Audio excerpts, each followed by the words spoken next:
हाँ, तो जैसा कि आप लोगों ने देख लिया हिंद चीन क्या है, हो ची मिन्ह क्या है, ठीक है। हिंद चीन का अर्थ क्या होता है, हो ची मिन्ह का अर्थ क्या होता है। अब आगे हम लोग देखते हैं राष्ट्रवादी आंदोलन क्या है। राष्ट्रवादी आंदोलन, पहले तो आपको राष्ट्रवाद समझना होगा, मैंने बताया भी है, पुनः एक बार बताता हूं। राष्ट्रवाद एक थॉट है, एक भावना है जो लोगों को अपने देश के प्रति प्रेम की भावना को जगाता है, एक सूत्र में बांधने की भावना को जगाता है। यानी राष्ट्रवादी एक भावना है जिससे लोगों के अंदर अपने देश के प्रति आजादी, स्वतंत्रता और उसके सामाजिक आर्थिक मूल्यों पर सहयोग करने की और स्वतंत्र करने की भावना को जगाता है, वो राष्ट्रवाद होता है। और राष्ट्रवादी आंदोलन का मतलब है अपने देश को स्वतंत्र करवाने के लिए जो आंदोलन किए गए हैं उसे राष्ट्रवादी आंदोलन कहते हैं। चलिए अगला है व्यापारिक कंपनियों का आगमन और फ्रांसीसी प्रभुत्व। यानी व्यापारिक कंपनियां क्या हुआ, हो ची मिन्ह पर हिंद चीन पर आया। यानी व्यापारिक कंपनी, यानी व्यापार करने के लिए बहुत देशों की कंपनियां हिंद चीन पर आया। जैसे कि आप लोग भारत के बारे में जान रहे हैं, मैंने बताया था कि भारत में बहुत सारी जो विदेशी कंपनियां आई थी उसका मैंने एक ट्रिक भी दिया था, पूत डटा अंग्रेज पर डेनवासी सपने में फंसे। यानी पू से पुर्तगाल होता है, ड से डेनमार्क होता है, स से स्पेन होता है, फ्रांसीसी होता है, ऐसे अंग्रेज होता है, यानी सभी का एक अपना अर्थ होता है। तो इस तरीके से आपके हिंद चीन पे भी बहुत सारे देश आए। जैसे कि मैंने लिखा है, देखिए पुर्तगालियों का कैसे आगमन हुआ। पहला दूसरे कंपनियों का कैसे आगमन हुआ, पहले पुर्तगाल हुआ, फिर डच हुआ, इंग्लैंड हुआ और फ्रांस हुआ। यानी फर्स्ट नंबर में पुर्तगाल आया हिंद चीन पर, फिर डच आया, फिर आपका इंग्लैंड आया और फ्रांस आया। ये सभी अपना व्यापार के करने के लिए यहाँ पे आए और धीरे धीरे आधिपत्य जमाने का प्रयास करने लगे। जैसे कि भारत पे आने के बाद लोगों ने व्यापार के उद्देश्य से आया था, लेकिन यहाँ पे आधिपत्य जमा लिया और इंग्लैंड कम से कम 200 वर्षों तक शासन किया। जस्ट लाइक वैसे ही इसमें भी घटनाएं हुई थी जिसके बारे में हम लोग चर्चा करेंगे। 1498 ईस्वी में वास्को ड गामा ने भारत से जुड़ने की चाह रखी। आपको पता है कि वास्को डी गामा भारत का खोज करता है, यानी भारत को समुद्री मार्ग द्वारा खोजने वाला व्यक्ति कौन है, वास्को द गामा है, जो कि समुद्री यात्रा से भारत में 1498 ईस्वी में आया था। आने के बाद यहाँ देखा तो ये काफी संपन्न था, इसलिए उसकी इच्छा हुई कि हम यहाँ से व्यापार करें।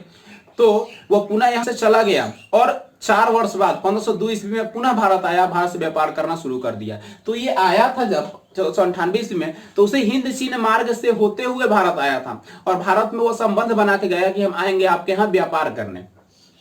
तो 1498 ईस्वी में उसका आगमन हिंद चीन में भी हुआ था। तो उसी चीज को यहाँ पे बता रहा है। और वो समुद्र के ढूंढ पर निकला था, पुर्तगाली एक व्यापारी था।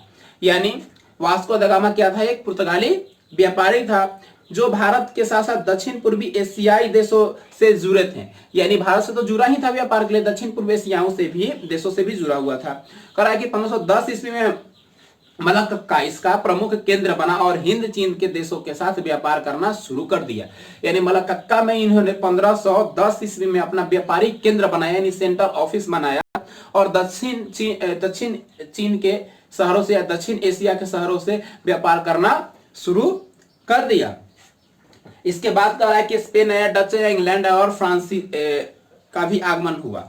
यानी पुर्तगाली के बाद कौन आ गए, स्पेन आया, डच आया, इंग्लैंड आया और फ्रांसीसी आया। वही पुत्र अंग्रेज पर निवासी सपने में फंसे आप लोग लिखे होंगे, उसको देख लीजिएगा एक बार फिर से। करेक्ट, 17वीं शताब्दी में बहुत ज्यादा फ्रांसीसी व्यापारी हिंद चीन पहुंचे। यानी 17वीं शताब्दी यानी 1800 ईस्वी में बहुत ज्यादा व्यापारी कहां पहुंच गए, आपके हिंद चीन में पहुंच गए। 1747 ईस्वी के बाद फ्रांसीसी में अन्नाम की रुचि लेने लगा। यानी फ्रांसीसी 1747 ईस्वी के बाद अन्नाम जो शहर था, जो बहुत ही फेमस शहर था अन्नाम तर्कीन, तो वहां पे इन लोगों ने क्या लिखा, अपना इंटरेस्ट दिखाना शुरू कर दिया। और 1778 ईस्वी में कोचिन चीन का शासक बनने का लिए एक संधि प्रस्ताव पारित किया। यानी वहां का शासक अपने आप को बनाने के लिए एक संधि करना शुरू कर दिया।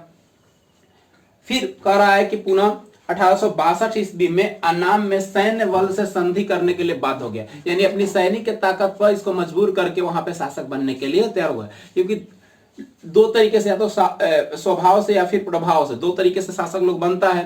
तो ये प्रभाव में लाके चाहा कि हम शासक बन पाए।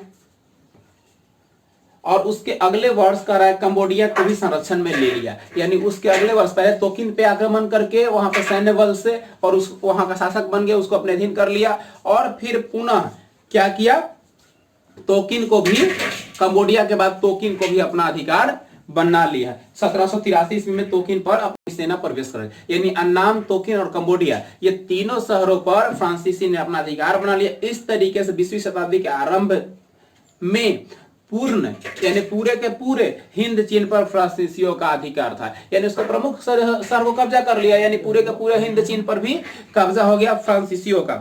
अब है फ्रांस द्वारा उपनिवेशिक उद्देश्य। अब फ्रांस द्वारा उपनिवेशिक आप लोग जानते हैं, कोई ताकतवर देश किसी गरीब देश के सामाजिक, आर्थिक और राजनीतिक सभी पहलुओं को अपने अधीन कर लेता है और उस पर अपना शासन चलाने लगता है, उसी को कहलाता है उपनिवेश। यानी फ्रांस द्वारा, यानी फ्रांस ने कैसे उपनिवेश का उद्देश्य रखा, किस पे, हिंद चीन पे। तो इसके बारे में भी हम लोग देखते हैं किस प्रकार उन्होंने अपना कहा कि फ्रांस द्वारा हिंद चीन को अपना उपनिवेशिक बनाने के प्रारंभिक उद्देश्य डच एवं ब्रिटिश कंपनियों के व्यापारिक प्रतिस्पर्धा का समान था। यानी कह रहा है कि डच जो था फ्रांसीसी से, जो डच और फ्रांसीसी में जो आपस में जो प्रतिस्पर्धा यानी कंपटीशन हो रहा था, उसी का ही क्या किया, फायदा उठाया और उपनिवेश की स्थापना करना शुरू कर दिया। भारत में फ्रांसीसी कमजोर पड़ गए और चीन उनकी व्यापारिक प्रतिद्वंदता मुख्य रूप से इंग्लैंड से था। यानी चीन को द्वंदता किससे था, लड़ाई किससे था, यानी प्रतिद्वंदता यानी कंपटीशन किससे था, इंग्लैंड से था।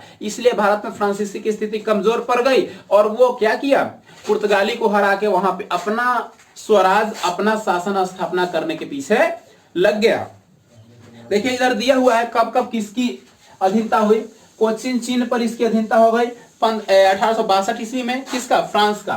कंबोडिया पर उपनिवेशी कब लागू हुआ था, 1863 में। अन्नाम पर 1884 में और लाओस पर 1904 में। इस तरीके से इन प्रमुख शहरों पर आपका फ्रांस का उपनिवेशिक सत्ता स्थापित हो गया, यानी उपनिवेश की स्थापना उन्होंने कर ली।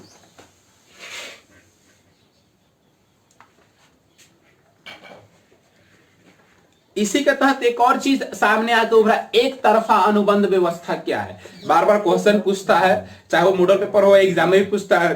तो एक तरफा अनुबंध व्यवस्था क्या है, इसको देखेंगे। एक तरफा अनुबंध व्यवस्था एक तरह का बंधुआ मजदूर है।